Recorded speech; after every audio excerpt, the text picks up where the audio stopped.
হাজলে মজলি আসসালামু আলাইকুম ভাইরা। দেখেন, আমরা সবাই নিজেকে ইমানদার দাবি করি। আমরা পাঁচ ওয়াক্ত নামাজ কালাম করি, তারপরে রোজা থাকি, জাকাত তো যাদের দেওয়া সমর্থ তারা জাকাত দেয়, এবং হজ করার সমর্থ থাকলেও হজ করে। মাঝে মাঝে তসবিহ তাহালিম করে, রাত জেগে তাহাজ্জুদের নামাজ পড়ে, অনেক ধরনের নফল ইবাদত তারা করে থাকে। তারা সমাজে বলতে চায়, দেখো আমি একটি ইমানদার মানুষ। দেখেন ভাইরা, ইমান শব্দের অর্থটা কি, এইটাকে আপনাকে বুঝতে হবে। এই সেন্টেন্সের ভিতরে যদি আপনি পড়ে যান তাহলে কিন্তু আপনি ইমানদার। আর এই সেন্টেন্সের বাইরে যদি আপনি চলে যান, তা যতই আপনি ইমানদার দাবি করেন না কেন, বারবার মুখে প্রকাশ করেন না কেন, আপনি কখনো কিন্তু ইমানদার হতে পারবেন না।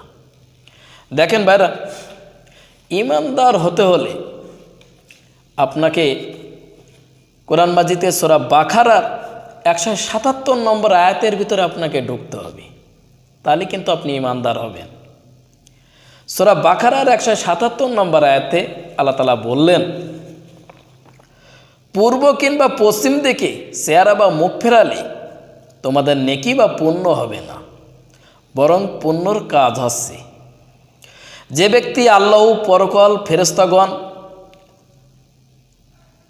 কিতাব, আল্লাহর নাজিলকৃত আসমানি কিতাব ও আল্লাহর মনোনীত নবী রাসূলগণের প্রতি ঈমান আনে, তার সাথে প্রেমে উদ্বুদ্ধ হয়ে দরিদ্র, আত্মীয় স্বজন, এতিম, মিসকিন, অভাবগ্রস্ত, মুসাফির, সাহায্য প্রার্থনাকারী ও দাস মুক্তির জন্য সম্পদ ব্যয় করে, নামাজ কায়েম করে, জাকাত প্রদান করে, অদখলে তা পূরণ করে, এবং অভাব ও দরিদ্রর দুঃখ, কষ্ট, সংগ্রাম, সংকটে সবর করে, তারাই সত্যনিষ্ঠ এবং তারাই মুত্তাকিন, তারাই পরেজগার। এই আয়াতের ভিতরে প্রথমে বললেন কি, যে আল্লাহ তাআলার প্রতি বিশ্বাস স্থাপন, অর্থাৎ আল্লাহ তাআলা আছে, আল্লাহ তাআলার কোরআন মাজিদ পছন্দ করি, আল্লাহ তাআলা কোরআন মাজিদের উপরে বিশ্বাস রাখি, আল্লাহ তাআলা আছে, এইটাকে মনের ভিতরে বিশ্বাস স্থাপন করার নামই আছে ইমানদার। দেখেন ভাইরা, আল্লাহ তাআলা যে আছে, সংক্ষেপে একটি ধারণা দেই। একসময় নাজরান থেকে একদল লোক আল্লাহ রসুলের কাছে আসলেন, এসে বললেন যে, ইয়া রাসূলুল্লাহ, আমরা বিভিন্ন ধরনের দেবদেবী মূর্তি পূজা উপাসনা করে আসছি,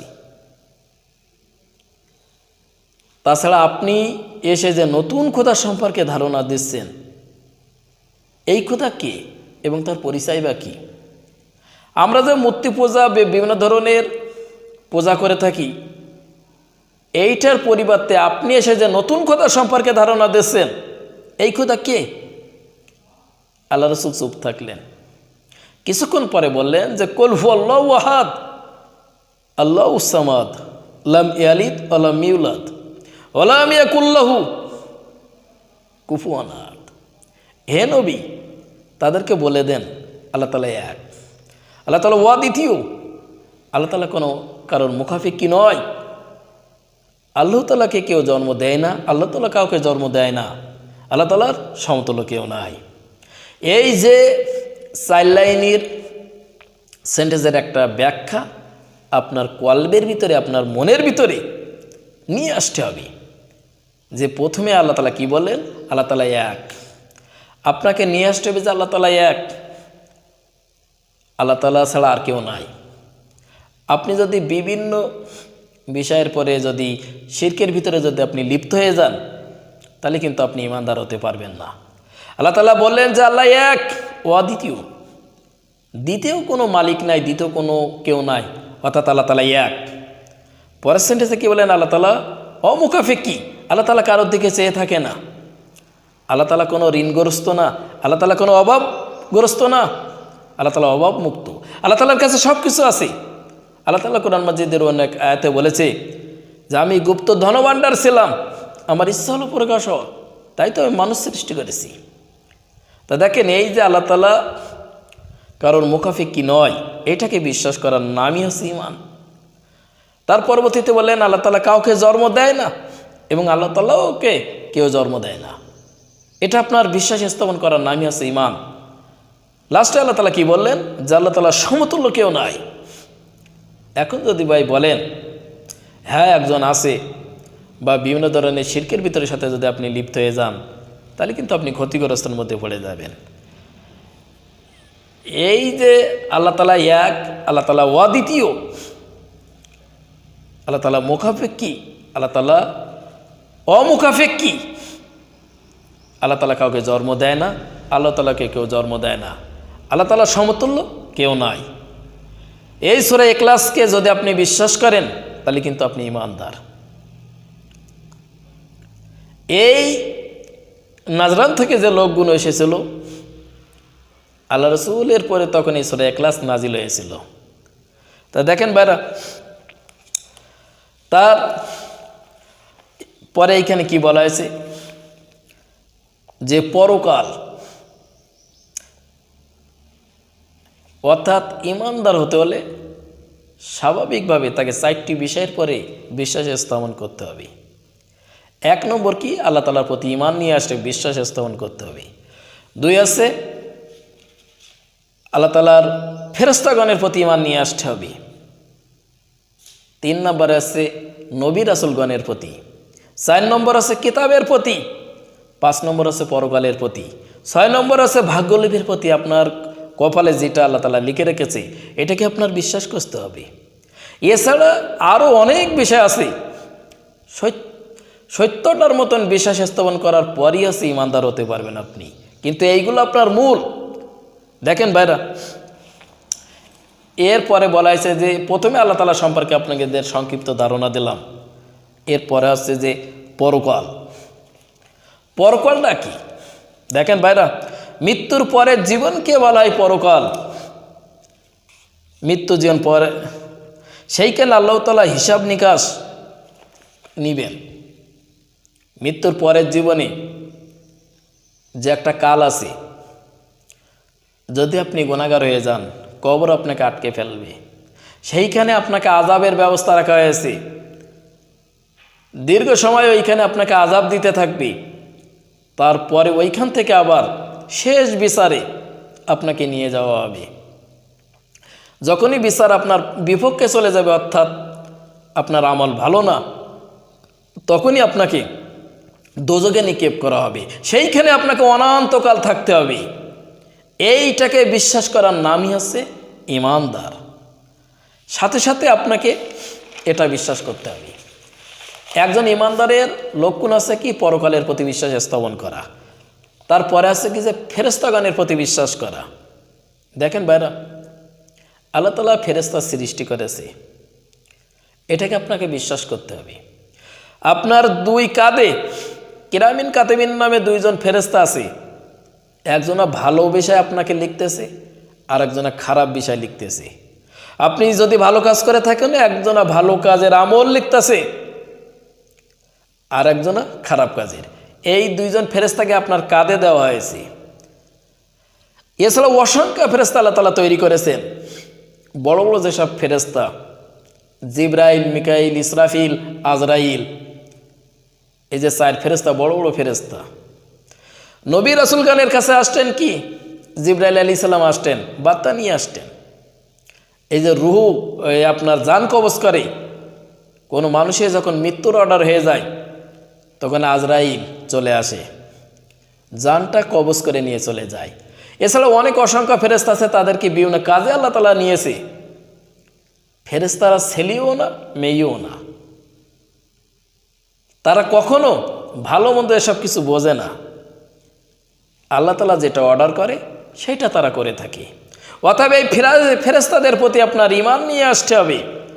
যদি আপনি বিশ্বাস স্থাপন করেন যে হ্যাঁ আল্লাহ তাআলার অসংখ্য ফেরেশতা আছে, বিভিন্ন কাজে নিয়োজিত আছে, তাহলে কিন্তু আপনি ঈমানদার হবেন।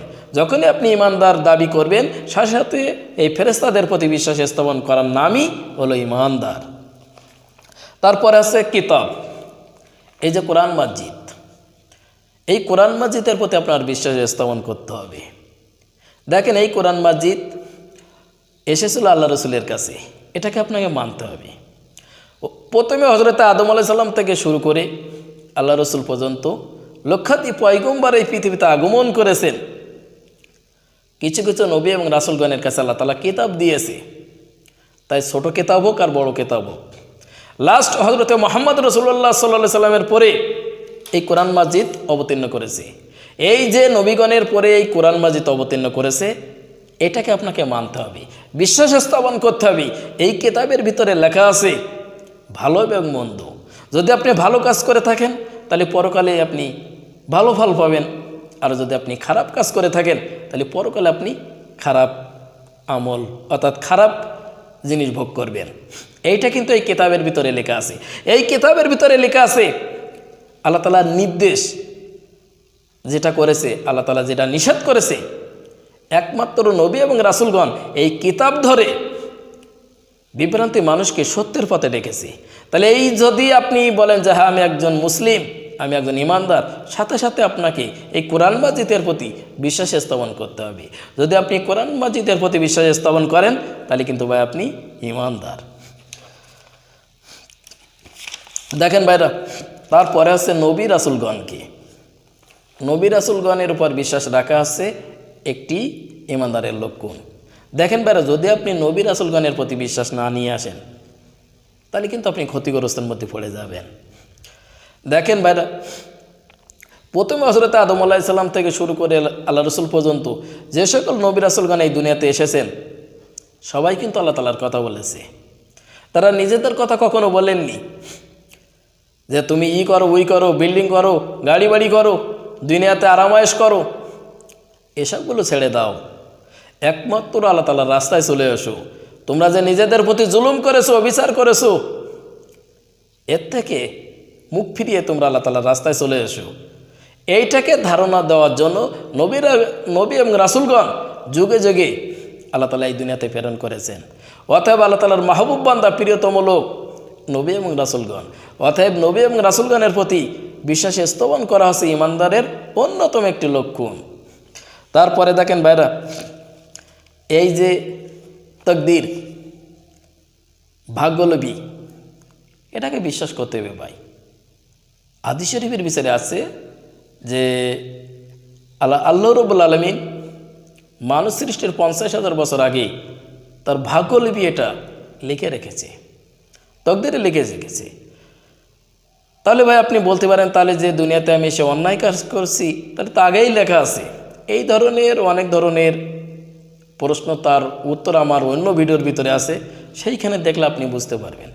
দেখেন ভাই, হ্যাঁ সত্য কথা, এটা আপনি যেটাই করবেন না কেন এটাই কিন্তু লেখা আছে, কিন্তু আপনার একটা বিবেক দেওয়া হয়েছে, নফসে নাতেকা বিবেক, আপনার ভিতরে একটা মন মানসিকতা, মনুষ্যত্ব দেওয়া হয়েছে, মন অন্তর দেওয়া হয়েছে যে কোনটা ভালো এবং কোনটা খারাপ।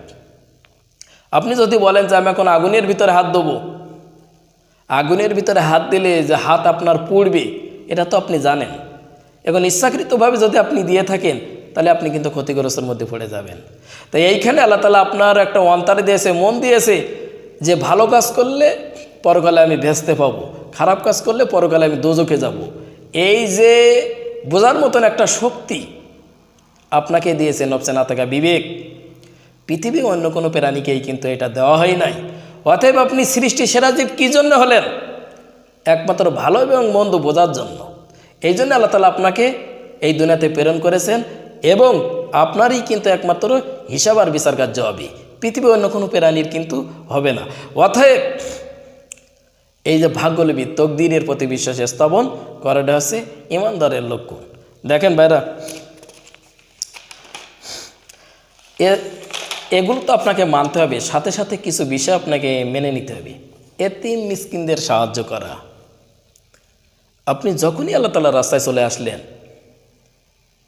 যখনই আপনি ইমানদার দাবি করলেন, যারা অসহায় মানুষ, এতিম মানুষ, অভাবগ্রস্ত মানুষ, ক্ষতিগ্রস্ত মানুষ, আপনার অনেক অর্থ সম্পদ রয়েছে, অনেক অর্থ সম্পদ আল্লাহ তাআলা আপনাকে দান করেছে, তাহলে কেন ভাই আপনি আপনার যথেষ্ট পরিমাণ অর্থ সম্পদ থাকা সত্ত্বেও কেন আপনি এতিম মিসকিনদের সাহায্য করেন না?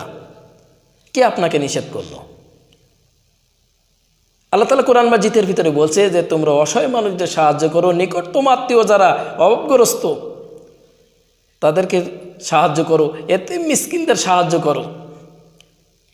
আপনি আল্লাহ তাআলার প্রতি ঈমান নিয়ে আসলেন, আপনার যথেষ্ট পরিমাণ অর্থ সম্পদ আছে, সেই সম্পদ থেকে আপনি অসহায় মানুষদের প্রতি ব্যয় করেন না, আল্লাহ তাআলার রাস্তায় আপনি ব্যয় করেন না, তাহলে আপনি ঈমান নিয়ে আসলেন কার প্রতি? আপনার যে অর্থ সম্পদ আছে, আপনি বিশ্বাস করলেন যে আল্লাহ তাআলা এক, আল্লাহ তাআলা ওয়াদিতীয়, আল্লাহ তাআলা অমুখাপেক্ষী, আল্লাহ তাআলা সমতুল্য কেউ নাই, বিভিন্ন বিষয়ে আপনি বিশ্বাস করলেন। এই কথা বিশ্বাস করার সাথে সাথে যখনই আপনি ঈমান নিয়ে আসতেছেন, তাহলে আল্লাহ তাআলার প্রেমে উদ্বুদ্ধ হয়ে কি আপনি সম্পদ ব্যয় করতে পারেন না? আপনি যদি এতিম মিসকিন অসহায় মানুষের সাহায্য না করেন, নিকটতম আত্মীয় যারা অভাবগ্রস্ত ঋণগ্রস্ত তাদের প্রতি যদি আপনি দয়া না করেন, আপনার যথেষ্ট পরিমাণ অর্থ সম্পদ থাকা সত্ত্বেও তাদেরকে যদি আপনি অর্থ সম্পদ না দেন, তাহলে কখনো আপনি ঈমানদার হতে পারলেন না। আপনার নিজের স্বার্থ, যদি যা কিছু হবে সব নিজের স্বার্থের জন্য, তাহলে কিন্তু ভাই আপনি ঈমানদার না। আপনি কাকে ভালোবাসলেন? আপনি যদি আল্লাহ তাআলাকে প্রকৃত ভালোবাসতেন, তাহলে আল্লাহ তাআলা কোরআন মাজিদের ভিতরে বলেছে অসহায় মানুষদের সাহায্য করো, এতিম মিসকিনদের সাহায্য করো, নিকটতম আত্মীয় যারা ঋণগ্রস্ত আছে তাদের সাহায্য করো। কই আপনি কোনোটাই তো মানতেছেন না, তাহলে আপনি কিভাবে নিজেকে ঈমানদার দাবি করেন? ইম্পসিবল। এটা ঈমানদারের কখনো লক্ষ্য নাই। দেখেন ভাইরা, নামাজ পড়তে হবে, নামাজ কায়েম করতে হবে, প্রতিষ্ঠিত করতে হবে সমাজে। আপনি বললেন যে ভাই আমি আজকে থেকে নিয়ত করেছি আমি আল্লাহ তাআলার রাস্তায় চলবো, আল্লাহ তাআলাকে বিশ্বাস স্থাপন করেছি, আমি একজন ঈমানদার। তা শুধু আপনি নামাজ পড়লে হবে না তো, সমাজে অনেক মানুষ আছে তারা নামাজ পড়ে না। কখনো কি আপনি তাদের দাওয়াত দিয়েছেন যে ভাই আজকে নামাজ পড়ো? কেন আপনি নামাজ পড়লেন না? আপনার কি সমস্যা? আপনি শুধু ভাবতেছেন যে আমি নামাজ পড়ি, তাওয়াজ্জুদ পড়ি, ইবাদত করি, নফল ইবাদত করি, আমি পরকালে বেঁচতে যাব, অনেক কিছু পাবো।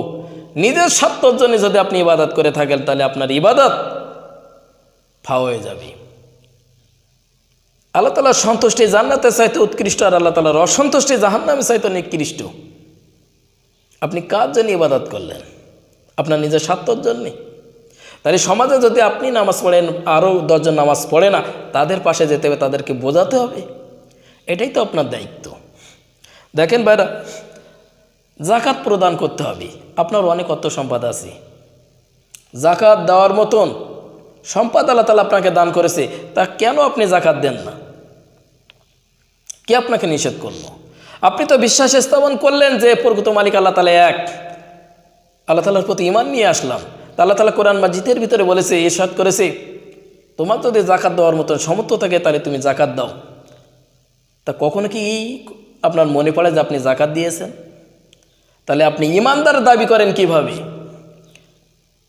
আপনি তখনই ঈমানদার দাবি করতে পারবেন যখনই আপনি আল্লাহ তাআলার রাস্তায় চলবেন। কিছু কিছু বিষয় আপনাকে মানতে হবে ভাই। এই জায়গায় কয়েকটি ধারণা আমি দিচ্ছি, এই ধারণাগুলো আপনার ভিতরে নিয়ে আসতে হবে। অনেক অর্থ সম্পদ আল্লাহ তাআলা আপনাকে দান করেছে, আপনি কখনো যাকাত দেন না। আপনার বাড়ির আশেপাশে আপনি দেখেন কত অসহায় মানুষ আছে। আপনার যে সম্পদ আছে, এই সম্পদ সব কি খেয়ে ভোগ করে বা সাথে করে কবরে নিয়ে যেতে পারবেন? এমন কোনো হাদিস আপনি দেখাতে পারবেন? এটা ইম্পসিবল, অসম্ভব। দেখেন ভাইরা, আপনি যদি যাকাত দেন তাহলে আপনি আল্লাহ তাআলার রাস্তায় চলে আসলেন। আর যদি আপনি যাকাত না দেন, নিজেকে যদি সব আঁকড়িয়ে ধরেন, তাহলে কিন্তু আপনি ঈমানদার না। এটা আপনাকে বুঝতে হবে, ধৈর্য ধারণ করতে হবে ভাই। দেখেন ভাইরা, আরেকটা বিষয় আছে যে ওয়াদা করলে তা পূরণ করে না। যারা ঈমানদার, যারা বিশ্বাস স্থাপন করে আল্লাহ তাআলার প্রতি, তারা ওয়াদা করলে ওয়াদা পূরণ করে। মুনাফিকের 3টি লক্ষণ আমরা জানি, কিন্তু কোনো কোনো হাদিসের ভিতরে আছে যে 4টা লক্ষণ। 1 নম্বর হচ্ছে কি, যখন সে কথা বলে মিথ্যা কথা বলে। 2 নম্বর আছে কি, ওয়াদা করলে তা ভঙ্গ করে। 3 নম্বর হচ্ছে কি, আপনার সম্পদ তার কাছে যদি গচ্ছিত রাখে তা আমানত হিসেবে সে আপনাকে আর ফিরিয়ে দেবে না, আমানতের খেয়ানত করে। আর 4 নম্বর বিষয়টা আছে এই যে যখন কোনো ঝগড়া করে অশ্লীল গালিগালাজ করে। অশ্লীল গালিগালাজ করে। এই যে মুনাফিকের লক্ষণ আছে 3টি বা 4টি, তার ভিতরে আছে কি অদখলতা পূরণ করেন না। তো যখনই আপনি ইমানদার হবেন, নিজের ভিতরে বিশ্বাস স্থাপন করলেন যে আল্লাহ তাআলা এক, আল্লাহ তাআলাকে ভালোবাসি, সমস্ত বিষয়কে আমি ভালোবাসতেছি, তাহলে ভাই কেন আপনি অদখলতা পূরণ করবেন না? যদি আপনি অদখলে পূরণ করেন তাহলে কিন্তু আপনি ইমানদার, নাহলে কখন আপনি ইমানদার না। দেখেন ভাইরা, আপনার একটা বিষয় আপনি ধারণা দেই। দেখেন ভাইরা, আবু জেহেল একসময় রাতে মিটিং করলো যে অনেক লোকজন নিয়ে। আবু জেহেল বলল, কালকে আমি মুহাম্মাদের আঘাত করব, তোমাদেরকে সাক্ষী করে রাখলাম। অনেক ধরনের ধ্যান ধারণা করে তারা বাড়ি চলে গেল। সকালে যখন আল্লাহ রসুল সকালে ভোরে যখন নামাজ পড়ার জন্য কাবায় চলে গেলেন, আবু জেহেল বড় একটি পাথর নিয়ে আস্তে আস্তে আস্তে মসজিদের দরজার পাশে আসলেন। ওইখান থেকে উনি আর সামনের দিকে অগ্রসর হতে পেলেন না। এক পর্যায়ে ওইখান থেকে ওই পাথর নিয়ে উনি বাইরে চলে আসলেন। লোকজন জিজ্ঞাসা করলো, আবু জেহেল তোমার কি হয়েছে? তুমি তো নিজেই বললে যে আমি মুহাম্মাদের গায়ে পাথর নিক্ষেপ করব। আবু জেহেল বললেন, আমি পাথর তার গায়ে নিক্ষেপ করতে চেয়েছিলাম, কিন্তু আমি দেখলাম যে আমার সামনে মুহাম্মাদের পাশে বড় একটি উট দাঁড়িয়ে আছে, যদি আমি পাথর নিক্ষেপ করতে যাই তাহলে আমাকে খেয়ে ফেলবে। এই ভয়ে আমি আর তার গায়ে পাথর নিক্ষেপ করলাম না। তা দেখেন ভাই, ইমানদারের একটি লক্ষণ আছে কি? নবী এবং রাসূলগণের প্রতি বিশ্বাস স্থাপন করা। নবী এবং রাসূলগণ আছে আল্লাহ তাআলার নিকটতম লোক, আল্লাহ তাআলার প্রিয় ভাজন ব্যক্তি। তো এই আবু জেহেল সে আল্লাহ রসুলকে বিশ্বাস স্থাপন করলো না, তাহলে সে কি ইমানদার? তাহলে কিন্তু আপনিও আবু জেহেল মার্কার লোকের সাথে যদি আপনি ওঠা বসা করেন, তাহলে কি আপনিও ইমানদার হবেন? দেখেন বাইরে, এক সময় আবু জেহেল বা আরও অনেক সঙ্গী আল্লাহ রসুলের পাশে আসলেন, বললেন যে ইয়া রাসূলুল্লাহ, আপনি প্রকৃত নবী হিসেবে তখনই মেনে নেব যদি আপনি এই চাঁদকে দ্বিখণ্ডিত করতে পারেন। আল্লাহ রসুল বললেন ঠিক আছে। উনি আল্লাহ তাআলার কাছে দোয়া করলেন। আল্লাহ তাআলা বললেন, হে নবী গো, আপনি চিন্তা করবেন না, আপনার শাহাদাত আঙ্গুল দিয়ে চাঁদের দিকে ইশারা করেন, চাঁদ দ্বিখণ্ডিত হয়ে যাবে। আল্লাহ রসুল কী করলেন? শাহাদাত আঙ্গুল দিয়ে চাঁদের দিকে দ্বিখণ্ডিত ইশারা করলেন, চাঁদ দ্বিখণ্ডিত হয়ে গেল, বড় ফাঁক হয়ে গেল। আবু জেহেল বিশ্বাস স্থাপন করল না। আবু জেহেল বলল যে মুহাম্মদ তুমি জাদুঘর। এত বড় প্রমাণ দেওয়ার পরেও বিশ্বাস স্থাপন করিনি। সেই আবু জেহেলের কীভাবে মৃত্যু হয়েছিল আমার অন্য একটা ভিডিওতে আমি আলোচনা করেছি, সে ঘটনা আপনারা সবাই জানেন। অথচ আবু জেহেলের অনেক বন্ধু সঙ্গীরা ছিল, ইসলাম ধর্ম গ্রহণ করেছিল পরে, কিন্তু আবু জেহেলের কপালে ইসলামের বাণী আসে নাই, ইসলামের গ্রহণের মন মানসিকতা শক্তি কিন্তু আসে নাই। ইসলামের বাণীর কথা সে শুনেছে, অথচ সে মেনে নিল না, বিশ্বাস স্থাপন করলো না। অতএব ইমানদারের একটি লক্ষণ আছে নবীগণের প্রতি বিশ্বাস স্থাপন করা। অতএব ভাই আপনাকে বিশ্বাস স্থাপন করতে হবে। তা দেখেন ভাইরা, শুধু আপনি মুখেই বললে হবে না যে আমি একজন ইমানদার। ইমানদার হতে হলে কিছু কিছু বিষয়ের পরে আপনার নিয়ে আসতে হবে। এই যে সূরা বাকারার 177 নম্বর আয়াত আল্লাহ তাআলা বললেন, তোমরা পূর্ব কিংবা পশ্চিম দিকে কে চেহারা বা মুখ ফেরালেই তোমাদের নেকি বা পুণ্য হবে না, বরং পুণ্যর একটি কাজ হচ্ছে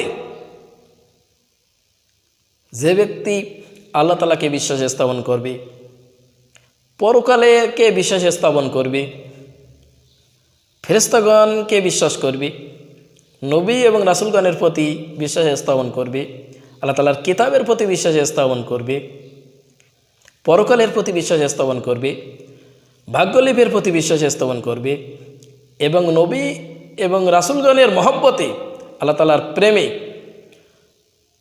অসহায় এবং দরিদ্র মানুষকে সাহায্য করবে, এতিম মিসকিনদের সাহায্য করবে, নিকটতম আত্মীয় যারা তাদেরকে ঋণগ্রস্ত থাকলে সেটা পরিশোধ করবে, ওয়াদা করলে পূরণ করবে, নামাজ কায়েম করবে, যাকাত প্রদান করবে, তারাই আছে মুত্তাকিন, তারাই পরেজগার, তারাই আছে ইমানদার, তারাই আছে আল্লাহ তাআলার প্রিয় ব্যক্তি। এই সেন্টেন্সের ভিতরে ভাই যদি আপনি ঢুকতে পারেন তাহলে কিন্তু আপনি ইমানদার। আর আপনি যতই যাই কিছু বলেন না কেন, কখনো আপনি ইমানদার হতে পারবেন না এই সেন্টেন্সের বাইরে চলে গেলে। এই সেন্টেন্সের ভিতরে যদি আপনি ঢুকে যান তাহলে কিন্তু আপনি ইমানদার। আর তখনই আপনি ইমানদারের চিহ্ন আপনার কলবের ভিতরে প্রবেশ পাবে যখনই আল্লাহ তাআলার মহব্বতে, আল্লাহ তাআলার প্রেমে আপনার যে অর্থ সম্পদ আছে অসহায় মানুষদের সাহায্য করবেন। কিন্তু মানুষ সব কিছু করতে চায়, কিন্তু আল্লাহ তাআলার প্রেমে সম্পদ ব্যয় করতে চায় না, তাহলে কখন আপনি ইমানদার হতে পারবেন না। দেখেন ভাইরা, ক্ষণস্থায়ী দুনিয়ায় চিরস্থায়ী জন্য আপনি বসবাস করতে পারবেন না। যখনই আল্লাহ তাআলা আপনাকে ডাক দিবে এই জমিন থেকে আপনাকে চলে যেতে হবে। অতএব আপনার উদ্দেশ্য এখন ঠিক করুন যে পরকালে যেন আমি ভালো থাকি। আজকে যে আপনার অর্থ সম্পদ আছে, আপনি এত কিছু করে যাচ্ছেন আপনার সন্তানদের জন্য, আপনি মারা যাবেন, আপনার এই অর্থ সম্পদ আপনার সন্তানেরা ছিন্ন ভিন্ন করে ফেলবে। আপনি এত কষ্ট করে অর্থ সম্পদ জমা করলেন, কই আপনার কোনো কাজেই লাগলো না। অতএব আপনার চিন্তাটা, আপনার ধারণাটা নিয়ে আসুন ইসলামের পক্ষে। ইসলামের বিপক্ষে বা আপনি যদি চলে যান তাহলে আপনি কিন্তু ক্ষতিগ্রস্তর মধ্যে পড়ে যাবেন। আর এমন কিছু কাজ করে যান এই জগৎ, এই সমাজ যেন আপনার জন্য ভেউ করে চোখের পানি ছেড়ে দিয়ে কাঁদে যে না অমুক লোকটি খুব ভালো ছিল, সেই লোকটি আজকে দুনিয়া থেকে চলে গেছে। আহ কি কষ্ট! এই যে আফসোস যেন সবাই করে। আর আপনি যদি সমাজে অন্যায় অত্যাচার করেন, নিজের প্রতি জুলুম করেন, অবিচার করেন, শিরকের ভিতরে লিপ্ত থাকেন, আত্মীয় স্বজনের হক যদি ফাঁকি দিয়ে থাকেন, তাহলে আপনার কোনো চাইরানাও বা দাম নাই। চাইরানা পয়সার মূল্য আছে কিন্তু আপনার কোনো মূল্য নাই। কারণ কি, আপনি সবসময় শয়তানের রাস্তায় চলে গেছেন। দেখেন ভাই, অনেক কিছু বললাম, ভুল ভ্রান্তি হতেই পারে, ক্ষমার দৃষ্টিতে দেখবেন। আমার অন্য ভিডিও, অনেক ভিডিও আছে ভাই এই সম্পর্কে, সেইগুলো যদি আপনারা দেখেন মোটামুটি একটি ধারণা পাবেন। আসসালামু আলাইকুম।